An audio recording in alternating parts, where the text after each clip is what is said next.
الرحمن الرحیم بیٹا آج سبق نمبر ہمارا 3 ہے. حروف جارہ کے بارے میں تھوڑی اور وضاحت ہم نے کرنی تھی.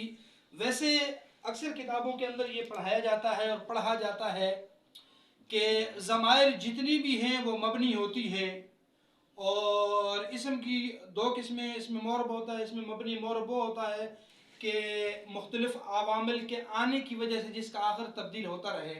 جیسے زید ہے، جاءنی زید رأیت زیدا مررت بزید.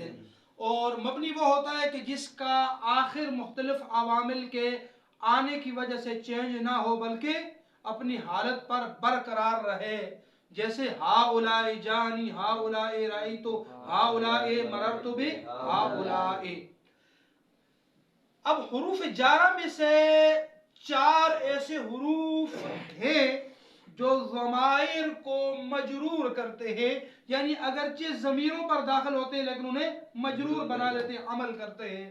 ٹھیک ہے، ان میں سے پہلا ہے حرف علا. جیسے آپ کہتے ہیں علیہم، علا حرف جار، ہم ضمیر مجرور جار. ٹھیک ہے، اس طرح با.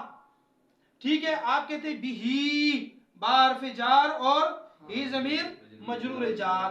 اس طرح نمبر 3 فی، آپ کہتے ہیں فی حرف جار اور ہی ضمیر مجرور جار.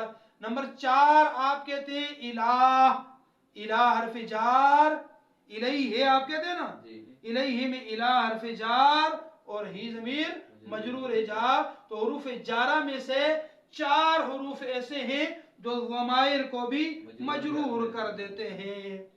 تو یہ آج آپ کا سبق تھا. حروف جارہ کی بیس مکمل ہوگی انشاءاللہ تعالی. باقی آگے چلیں گے حروف نواصب اور جوازم وغیرہ.